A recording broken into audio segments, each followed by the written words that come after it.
दो प्रजातियों के बीच प्रतिस्पर्धा का सिद्धांत एक दिलचस्प और जटिल विषय है। जब दो प्रजातियां एक ही संसाधन के लिए प्रतिस्पर्धा करती हैं, तो यह सिद्धांत कहता है कि वे एक साथ नहीं रह सकती। इसे हम गैसन सिद्धांत के नाम से जानते हैं। सोचिए, जब दो प्रजातियां एक ही भोजन, पानी या आवास के लिए लड़ती हैं, तो क्या होता है? जैसे कि जंगल में दो अलग-अलग पक्षियों की प्रजातियां जो एक ही फल खाती हैं। अगर दोनों प्रजातियां एक साथ रहना चाहेंगी, तो उन्हें अपनी संख्या को नियंत्रित करना होगा। लेकिन क्या यह हमेशा संभव है? गैसन सिद्धांत के अनुसार, एक प्रजाति हमेशा दूसरी प्रजाति को समाप्त कर देगी या फिर उसे किसी अन्य संसाधन की ओर मजबूर कर देगी। इसका मतलब यह है कि यदि दोनों प्रजातियां एक ही स्थान पर रहेंगी, तो अंततः एक प्रजाति का अस्तित्व समाप्त हो जाएगा। यह एक प्राकृतिक चयन की प्रक्रिया है, जिसमें सबसे मजबूत प्रजाति जीवित रहती है। इस सिद्धांत का एक उदाहरण है पौधों की प्रतिस्पर्धा। जब दो पौधे एक ही मिट्टी में उगते हैं, तो वे एक दूसरे के लिए पोषण और पानी के लिए प्रतिस्पर्धा करते हैं। यदि एक पौधा तेजी से बढ़ता है और अधिक संसाधनों का उपयोग करता है, तो दूसरा पौधा पीछे रह जाएगा और अंततः मुरझा जाएगा।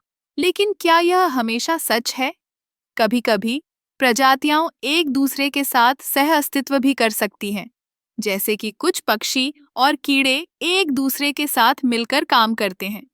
वे एक दूसरे के लिए लाभकारी होते हैं, जिससे दोनों प्रजातियां जीवित रह सकती हैं। हालांकि यह सह अस्तित्व केवल तब संभव है जब संसाधनों की प्रचुरता हो। यदि संसाधनों की कमी है, तो प्रतिस्पर्धा का सिद्धांत फिर से लागू होता है। इसलिए यह कहना गलत नहीं होगा कि प्राकृतिक दुनिया में प्रतिस्पर्धा और सह अस्तित्व दोनों का एक महत्वपूर्ण स्थान है। यह हमें यह सिखाता है कि जीवन में संतुलन बनाए रखना कितना आवश्यक है। इस सिद्धांत का एक और पहलू है, जो हमें यह सोचने पर मजबूर करता है कि क्या मानव समाज में भी ऐसा ही होता है? क्या हम भी एक दूसरे के संसाधनों के लिए प्रतिस्पर्धा कर रहे हैं? क्या हम सह अस्तित्व की राह पर चल सकते हैं?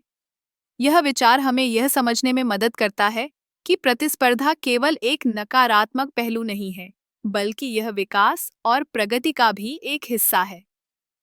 हमें इसे समझकर अपने जीवन में संतुलन लाना चाहिए। इस तरह दो प्रजातियों के बीच प्रतिस्पर्धा का सिद्धांत हमें न केवल प्राकृतिक दुनिया के बारे में सिखाता है, बल्कि यह हमारे समाज और जीवन के विभिन्न पहलुओं पर भी प्रकाश डालता है।